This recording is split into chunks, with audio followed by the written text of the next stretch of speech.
So thank you very much to Nikki and also to Tom for inviting us, and to Rowena for holding the fort and making sure that we got here. So we're here to talk about multi-stakeholder partnerships. And as Nikki said, I have had experience in the private sector, in the NGO sector, and now in academia.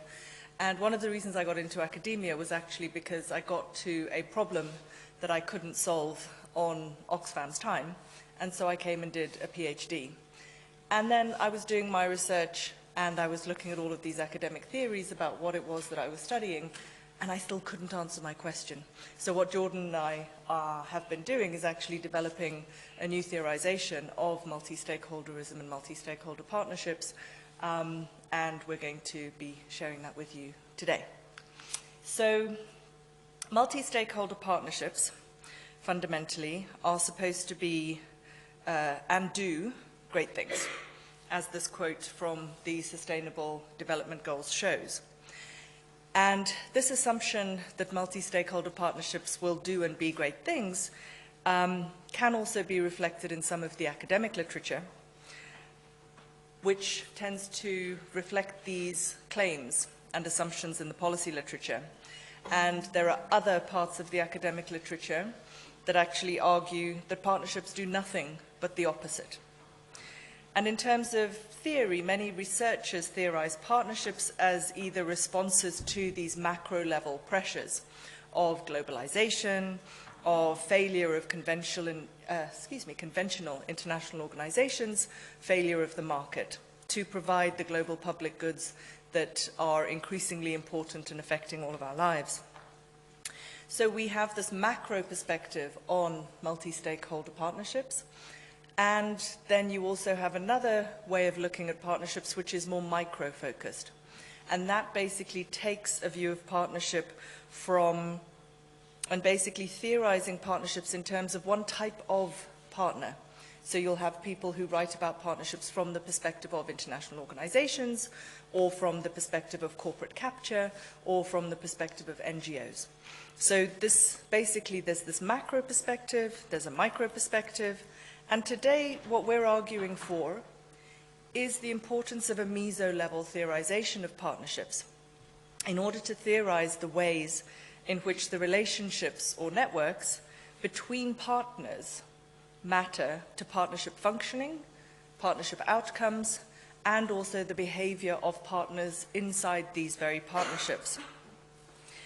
So our relational theorization of partnerships, we argue, helps to explain what partnerships are and how they work, rather than assuming the optimum of the policy pronouncements is actually reflected in the real relationships and in real partnerships, or that partnerships are no more than an extension of the interests of one particular type of partner's home field. So multi-stakeholder partnerships fundamentally are these blurry, indistinct units of analysis, whose ambiguity, we argue, is open to manipulation. And our theorization of multi-stakeholderism as a space between these different fields allows researchers to bring these blurry emergent spaces into focus so that we can document their current state and also trace their future evolution. Multi-stakeholder partnerships have existed for a long time. There's not a question of saying at this moment somebody said something and multi-stakeholder partnerships were born, formed perfectly. There has been a recent impetus around partnerships for the Sustainable Development Goals. And these partnerships for Sustainable Development Goals have a very specific objective, which is to develop transformational solutions to what are seen as intractable sustainable development problems. The narrative is business as usual. What we have been doing in the separate sectors has not worked, and therefore we need to all work together in order to deliver these solutions. So it's not surprising that the language of partnership suffuses the text of the SDGs. It's one of the 5 principles in the preamble, as well as being one of the 17 goals. And we're researching and theorizing how these partnerships do what they do, and how their multi-stakeholder nature challenges existing theories. So what we've tried to show in this frame is to say these multi-stakeholder partnerships exist to mobilize a multitude of diverse stakeholders from diverse organizational fields, such as international organizations, governments, etc.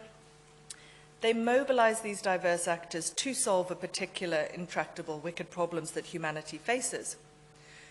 What we're trying to say is we need to think harder about what it is that happens when these partners get together, both empirically and also theoretically. So first, I'll take you through some of the empirical work that's informing our theorization of partnerships as a space between fields. Then Jordan will sketch out why it is that we're arguing that it's important to theorize partnerships as spaces between fields. And then I'll conclude with a summary of the implications of this theorization for the study of partnerships, particularly for sustainable development.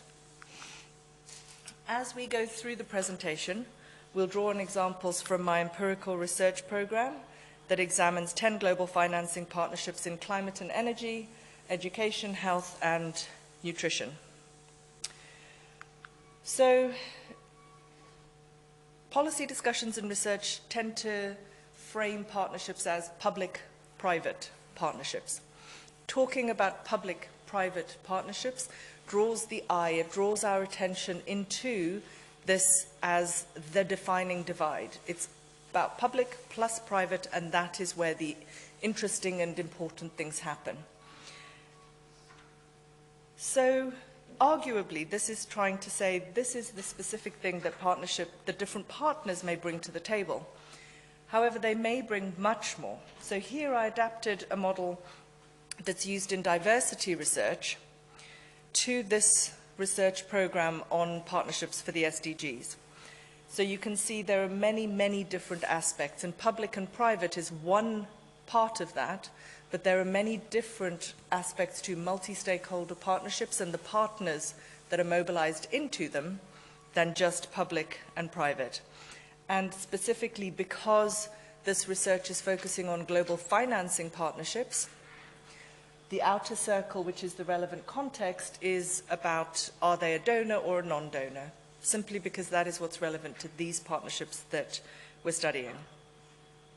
Now, each of these aspects echo field theory concepts such as capital and habitus on the assumption that if you have, for example, your work experience there on the external thing, which is SDG logic, so sustainable development, economic, environmental and social, some people may come to a partnership, some partners may come to a partnership with a more economic logic.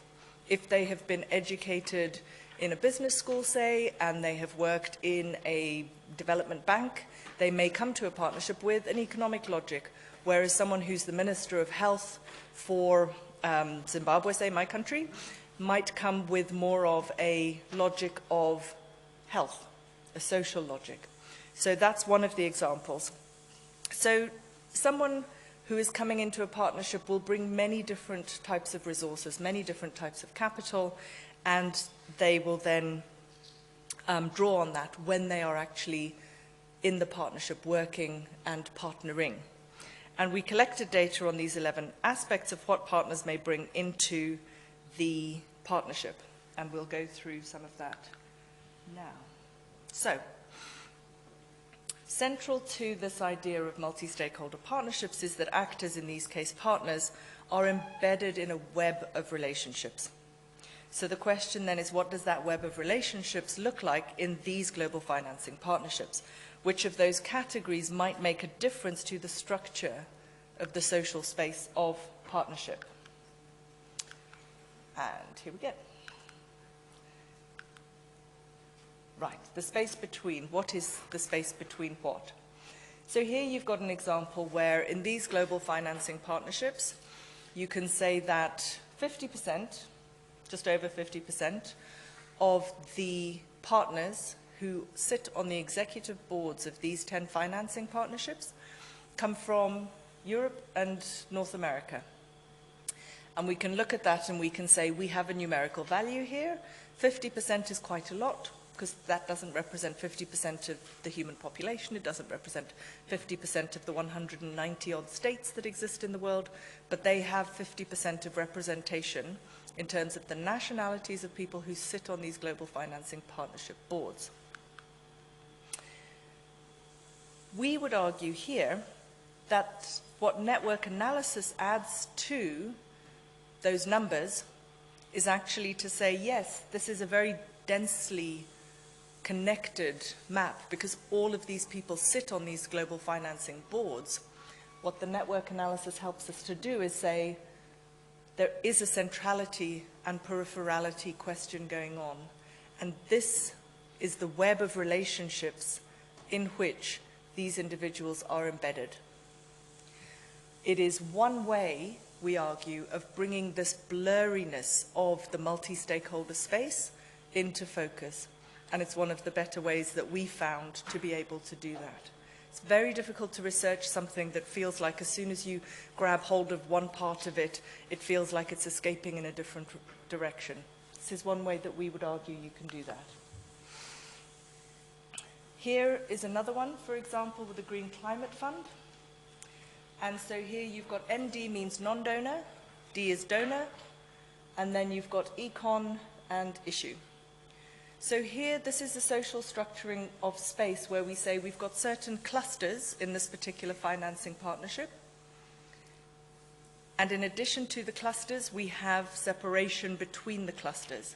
So this is a way of representing a social space in the same way as you could look at a map of Manchester and say the Roscoe building is further away from the Arthur Lewis building, for example. This is a map of a social space. And then the question becomes, well, would we expect to see a schism in terms of the discussions and also the outputs and outcomes of this partnership that would go from top right to bottom left, with non-donor countries working against donor countries, potentially? Or is the schism going to come from the top left to the bottom right, where you have people who have an economic logic that they're bringing into the partnership, not necessarily having the same conversation in those meetings as the people who are bringing a more environmental sensibility to those same discussions?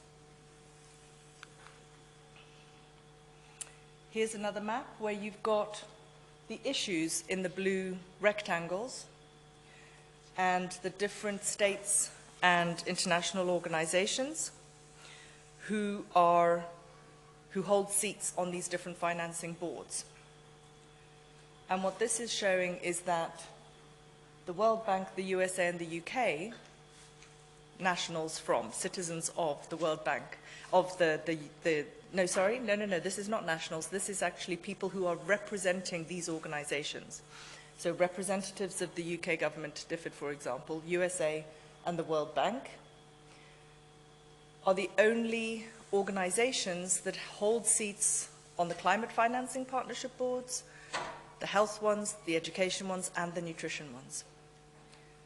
And you can see at the top there are some that span across health and climate, some that span across, but those three are the only ones that actually sit right in the middle, having that centrality score of 1, because they actually work in all three. So here you could argue, despite narratives in partnership that say partnerships are about the hollowing out of the state or the waning power of the state, here, when you look at this, you say, well, actually, the states are right in the middle there. It's the usual suspects in terms of the states that are in the middle, but the states and the international organizations that are state-based organizations are still very central here. Okay, this one might take a little more explanation. These are the individuals, so the largish dots there.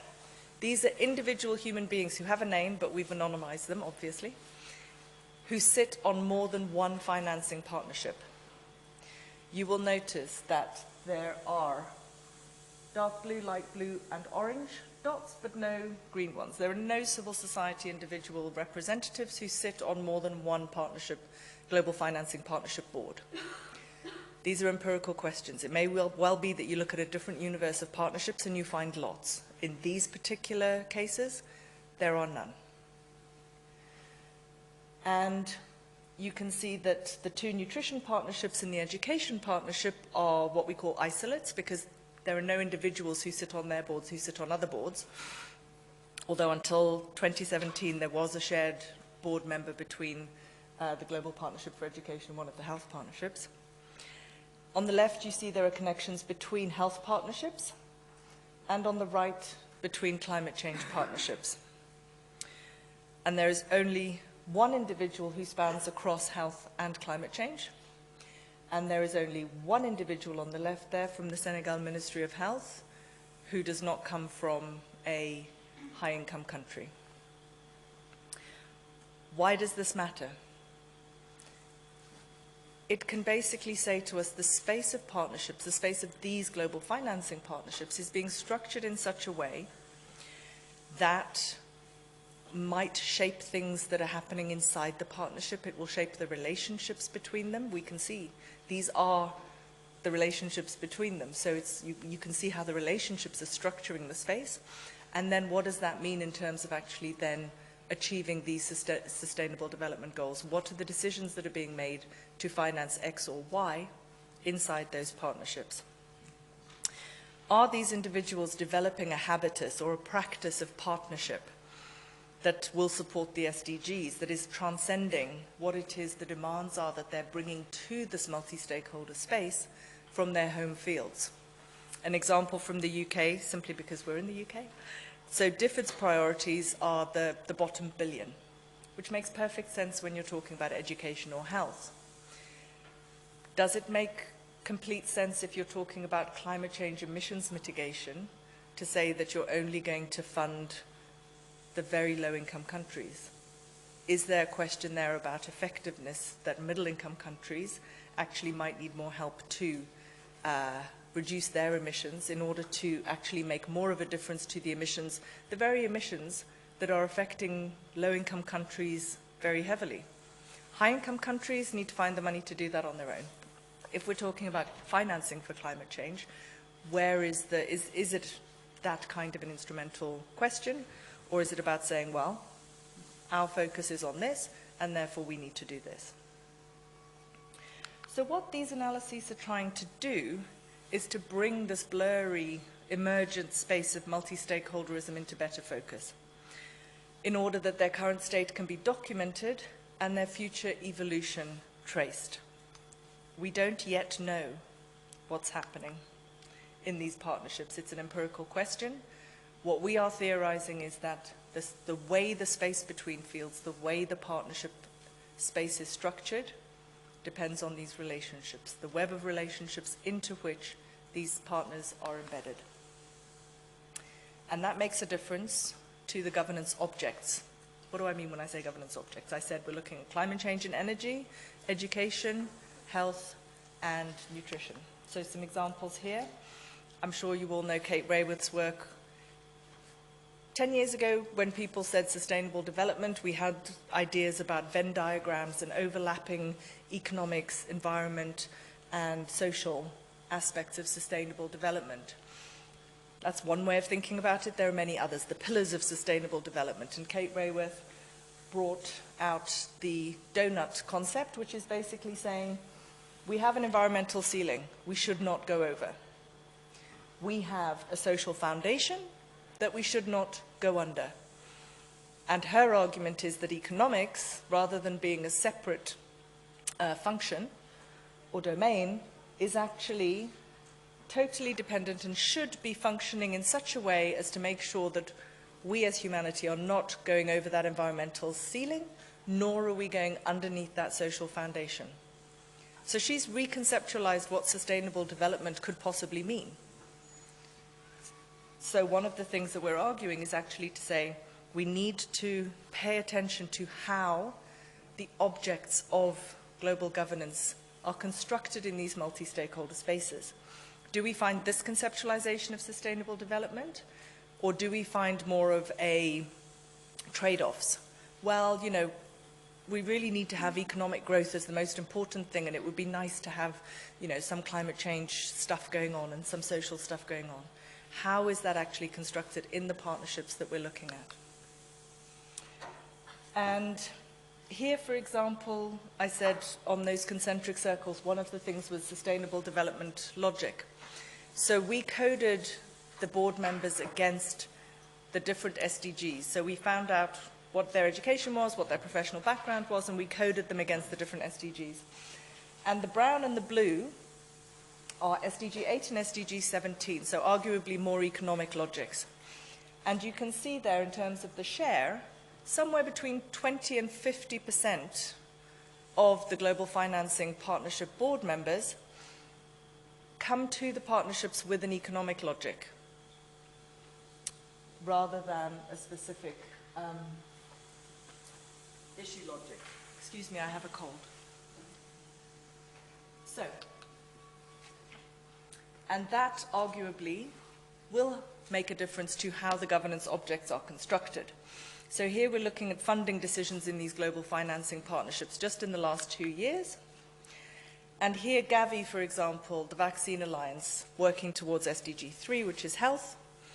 And you can see of all of the different targets that we could have coded against, they come through very strongly on certain of those targets. So what they do is they have a vertical approach, and they say, we define health as vaccines and illnesses that can be cured by vaccines, and this is what we are funding. So they're constructing the global governance, the governance object of health in a very specific way. And it's very different to the way the Global Partnership for Education constructs education. They have a much more horizontal approach, which is saying we need to strengthen education systems. The very thin lines you see on these charts are all of the targets that are to do with adult education, because the Global Partnership for Education is mainly primary and lower secondary. So they have a very broad horizontal conceptualization of the governance object that is education, or SDG 4. Unfortunately, education, I would argue, education for sustainable development and global citizenship is still coming through. It's not necessarily receiving as much funding as it could. And then you see the Green Climate Fund, which is basically constructing climate change as something that cuts across several SDGs. The funding that the Green Climate Fund gives out actually cuts across several SDGs. It's not vertical in one SDG, it's not horizontal in one SDG. It has a much broader conceptualization of what it should fund, what the governance object is, in order to achieve the outcomes of the SDGs. And clearly, the way that those governance objects are constructed is very intimately related with the structuring of the social space of those partnerships. So, rating. There's an awful lot of research that is looking at this one particular aspect of it. We would argue that there's more to it than that, which is why we're putting it into what we are offering as a much more integrative theoretical framework, where rating would basically be saying there is something that a partner can get from the space between fields that helps them in the struggle in their home field. So, empirically, what would that look like? Just taking out these three as an example, you can see that the money coming into these partnerships is minimum 80% up to 100% from donor states or multilateral organizations. Where does the money go? It goes in very different places. And again, this is about a construction of what the problem is, what the partnership is, what the partnership does. So for the Global Partnership for Education, recipient states, the vast majority of the funding. Gavi, also, recipient states, the vast majority of the funding. Empirically, 80% of the funding that is given to the recipient states goes to pharmaceutical companies. It's a very important part of the structuring of the Gavi model. If it's about vaccines, then the money has to eventually land up paying for those vaccines, saving millions of lives, but still through paying for those vaccines. Oh, I pressed the wrong way, sorry. The Green Climate Fund, which is the youngest partnership in our set of cases, can fund pretty much any one of the partners or the categories, the fields of partners: donor states, recipient states, multilateral, civil society, foundations, for-profit, private sector. So they have a much broader conceptualization of who should be receiving funding. Now, in addition to money, and that is an important aspect of this, of course, there are also notions of raiding influence. So Sophie Harmon's work, paper from 2016, looks at the influence of the Bill and Melinda Gates Foundation and how it's not just, it has influenced the Gavi Alliance itself, other global financing partnerships, and she argues much, much, much more broadly across health, global health. Legitimacy, I've just put a recent reference there, Harris Gleckman, who's talking about democratization of multi-stakeholderism and multi-stakeholder partnerships. So yes, there are material resources that that partners can come into the partnership space and take those resources back to their home fields with them. And there are also these ideational aspects too. So I'm going to hand over to Jordan now to talk more about what we're offering here. It's that button. Hi there. So, just to give us a brief recap there, we are not just suggesting that relational methods like social network analysis or collecting relational data is the only way to do it. We think that it can help us think about the messiness of these partnerships. And that's what we see the real value in helping us do. But we don't just think it can help us collect information. We also think conceptualizing partnerships, and please forgive me for stating the obvious, treating a partnership as something that is relational in itself is important. So we think there are some sort of key relational theories that could help us think through the identity of multi-stakeholder partnerships. Because if you look through the literature, just to reiterate what Moira said at the beginning of the talk, there's one approach which would suggest that partnerships, well, they're just partnerships. They're just good things that bring people together that are interested in these objects to get things done. And then there's the slightly more critical view, or much more critical view, which would say, no, actually, these partnerships are just an extension of another group. They're an extension of a more powerful organisation, or maybe a more powerful field. And you might come to the conclusion that we see some of that in some of the empirical data that Moira was going through just now. Obviously, the problem with the first one is that it presents a very flat view, an apolitical view. Maybe it's the ideology of partnerships. But at the same time, can we really say that all the activity within these partnerships is reducible to the logic, to the interests of one profession, one field, one group? We would like to maybe hold those two things in tension a bit and maybe explore them as two sides of the same coin. But how could we do this theoretically? Well, one way of doing this could be to say partnerships, multi-stakeholder partnerships are just, maybe they're an organisation themselves, or maybe they're a field. Like we could say that there's a field of finance. Maybe we can just treat these partnerships in exactly the same way. That's arguably is a legitimate way of doing that. When we think a bit more about what a field is, I won't go into huge amounts of detail about the different social theories of fields that are out there. But when we think of fields, we generally think, and people who use field theories tend to focus on well-established, stable, what we would call institutionalized social spaces. Sort of maybe professions, things that we can put a boundary around and say, that's a group of people who maybe come from disparate places, but come together and share an identity, share a set of practices, share a set of ideas about that should be done, how to do it, maybe what to struggle over. It doesn't mean that these are, again, it doesn't mean they're flat spaces. In fact, one of them, probably most famous, particularly in the UK, theorist of fields is Pierre Bourdieu, who actually has conflict at the centre of these fields. But really, if we think about what fields do, they set boundaries. They set symbolic boundaries around a group of people, and they assume that there is some sort of reproduction and stability. That's fine, but there are some problems. And it's interesting when you look at how people use field theory. I should also say that when we're thinking about fields, fields can be used to study any site of social action. So, for example, I gave the example of Pierre Bourdieu. If you know any of his work, he studies things from, he studies fields including the, wrong button.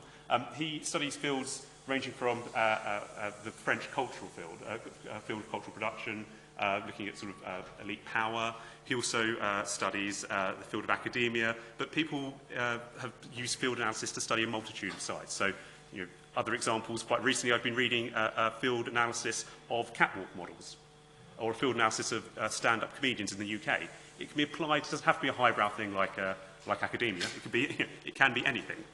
But what's quite interesting is when you look at the way when people are applying fields on a lot of contemporary sites of action or groups, we get this sort of a little issue pops up, and that is that you find that a lot of researchers almost apologising for their empirical sites. They describe the fields that they're studying as not being complete fields, that maybe they're institutionalising, maybe they're not quite there yet, or maybe they're weakly institutionalised. So a good example of this would be the work of Thomas Medvetz, who describes the space of think tanks in America as being an interstitial field. It's a field which hasn't fully broken away from the more stable professions that it is symbolically and materially dependent on. So at the same time, it's constituted by these professional fields. It's desperately it's also trying to maybe break away from them at the same time. And it's this tension which makes the field emerge. And he talks about it as a field that hasn't quite crystallised yet. We also see similar language at work when field analysis is taken to the international level. So where in international relations, there's been a growth of interest in the work of Pierre Bourdieu. But what you find when people at the international level apply this notion, again, this idea that the field hasn't quite formed yet, that it's not quite there, comes up. So we think this poses a question, which is, is this a failure of the field that is being studied? You know, has the field not quite made it yet? Or maybe actually this blurriness, this weakness, this lack of stability is actually the core issue that we should be taking seriously. You can guess what I'm going to say next. This is what we think is important and what we put at the centre of our analysis. But how do we do that? Well, this is where we come to the work of Gil Ale, who talks about the spaces between fields. Now, when Ale talks about spaces between fields, he talks about them as being a buffer zone between established fields. They're the sites where an established field, an established profession demarcates itself. It's a place where you can say that, but the demarcation only happens by interaction. So they are sites within the social structure where different groups come together, they can exchange, they can share, they can make alliances that they might not be able to make in their home fields, they can engage in activities that wouldn't be expected of them. So they can engage not just in activities, but articulate ideas, maybe create new tools or things which would be seen as, which maybe time wouldn't be allowed or wouldn't be seen as valued in the home field. So this is not to say that these are sort of happy, free spaces where everyone's getting on with each other. No, at the same time, within this notion of space between fields, we do accept, QAL does accept that people come with, again, with a particular background, with a particular idea about what is right, and tools about how to get things done. And sometimes these might align with other people, sometimes they might dominate other people, but sometimes you just might find productive relationships. So this is what we try to focus on. And Moira's going to sum that up for us. Thank you. And so fundamentally, what we're talking about here is to say, if we are to take this interstitial nature of multi-stakeholderism seriously, what does that require of us theoretically? And then also, what are the kinds of research questions that might come out of what we would argue is an additional way of theorizing these partnerships that actually allows us to bring the blurriness into focus, as opposed to trying to capture it from one side and giving maybe a one-sided picture, or not taking that blurriness and emergence seriously at all. So critically here, so field theory, as Jordan was saying, particularly Bourdieu's notions of capital and habitus at the global level, they are useful because they do show the many different ways in which stakeholders that are mobilized into the space between fields, into these multi-stakeholder partnerships, may bring different capitals, habitus, and ideas about what is at stake. So those concentric circles that I showed you is one way of trying to operationalize some of these different, what Bourdieu would call capitals or habitus. However, existing use of field theory at the global level appears to argue that there must be a field, and then excuse it in terms of saying it's weakly institutionalized or institutionalizing. Maybe some of these accounts of these transnational or global spaces are trying to extend field theory too far. And so we argue that it's not only that there's not necessarily a field, but potentially applying the notion of fields to multi-stakeholderism and to multi-stakeholder partnerships may well be a category error. So why would we say this? Because, first of all, the notion of the struggle that needs to be won in field theory is very different to the struggles of multi-stakeholderism. The struggle in field theory is a shared struggle. It is also a struggle that is inside the field. So in academia, there will be a shared struggle. In one particular department or discipline, there will be a shared struggle. However, multi-stakeholderism is all about bringing together diverse actors from different fields. By its very nature, multi-stakeholderism is an inter-field phenomenon, not an intra-field phenomenon. So what are we offering instead? If not the struggle in the field, then what is it that can be won? In our theorization of multi-stakeholderism as a space between fields, we argue that there are three ways in which we can conceptualize winning. The first one is winning in the space, and that refers to the structuring of relationships and the structuring of the space through the social structuring of relationships. And that leads to research questions around how is that space structured?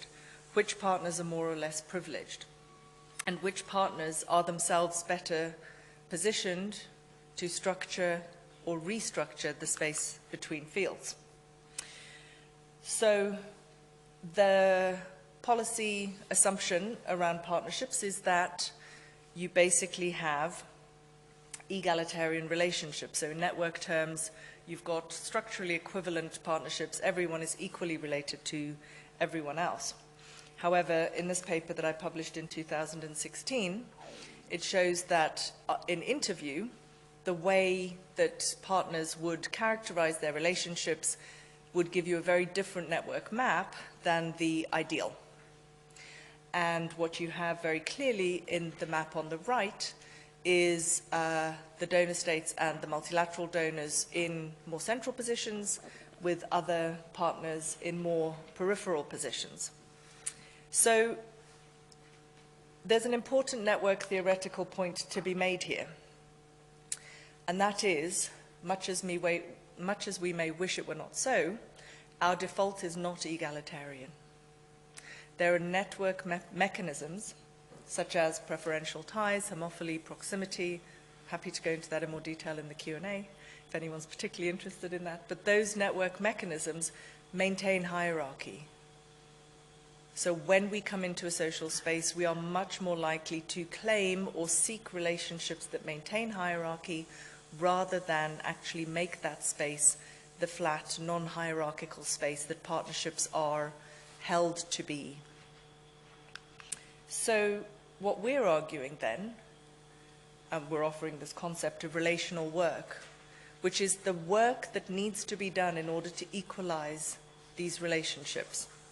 If network theory tells us that network mechanisms maintain hierarchy as a default, there has to be relational work that will actually, in order to overcome that default.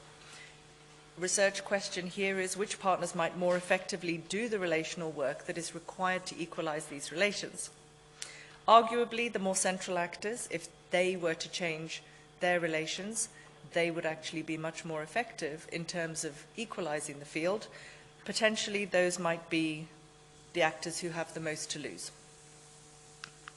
So, the second type of winning that we argue from this theoretical perspective is winning the space. So different partners might be better placed to win the space. There's an empirical question here, which is, number one, how are the governance objects defined?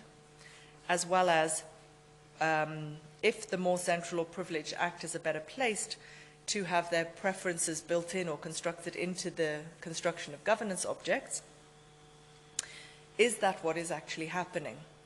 And empirically, in the site that you are researching, who is it? So, for example, in Gavi, there is a lot of research that argues that the Bill and Melinda Gates Foundation is structuring the object in that space. But as we saw previously in the Global Partnership for Education, arguably there's much more of a role for donor states and multilateral organizations. Always an empirical question. And then also winning from the space. Who is raiding or gaining benefits from their home fields in the space? Because being in a partnership can also help partners in the struggle in their home field, because they can go into the partnership space and raid something that's really important in their home field that's not necessarily important in another partner's home field. None of these three things is the same as winning the field in Borgesian terms or in field theory terms. The struggle is different in a multi-stakeholder space, and the same resources will be valued differently. What does this mean for multi-stakeholder partnerships? The SDG statement assumes integrative dynamics, which is basically the partners come from their home fields, and this idea of multi-stakeholder partnerships is always about integrating these partners into the multi-stakeholder space. But as we've seen today, and as I'm sure you all know many examples of, there's also evidence of dissociative dynamics, which is back towards the partner's home field.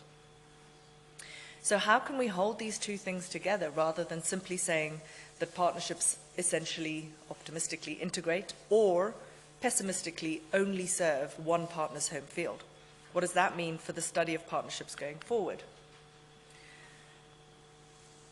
So rather than saying that partnerships are essentially integrative or essentially dissociative, we are taking a much more dynamic view of this. And we're saying that these spaces provide opportunities for interaction. What happens in those interactions is what makes it either more or less integrative or dissociative.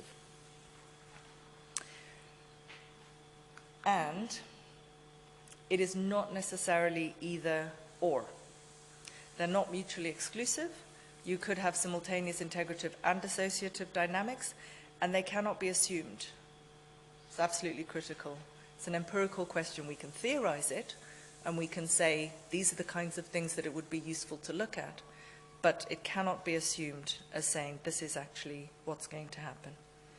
And importantly, we're not saying that eventually there will be some kind of dynamic equilibrium where everything basically balances out, and we're not talking about this sense of equilibrium at all. That is an empirical question that needs to be asked. And those three statements there are also simultaneous, and they affect each other.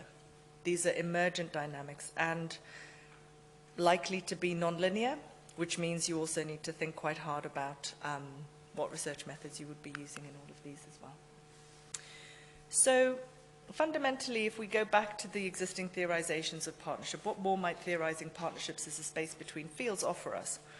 So we've got this macro-functionalist perspective about its response to globalization or failures of the market or state. And that can't necessarily help us understand how partnerships do what they do, and nor the results they bring about. And at the other extreme, a micro-perspective that focuses on one type of partner alone might miss the whole picture of what partnerships do, and also how they do what they do, and the multiple effects that they may have. And what's absolutely critical, we argue, is that understanding what it is that multi-stakeholder partnerships are doing and taking note of that and tracking this emergence across these three aspects of what it means to be a space between fields has effects on sustainable development. So yes, it absolutely is about thinking about the space of multi-stakeholderism, how it's structured, and also how it constructs those objects and what can be rated, what is being rated or not. And so the insights arising from this theorization and the future research agenda that we're proposing are important to explaining and understanding multi-stakeholder global governance and multi-stakeholder partnerships. And their implications for sustainable development, we argue, are also critical. And thank you very much for coming out on a cold and snowy night to listen to us, and we look forward to your questions.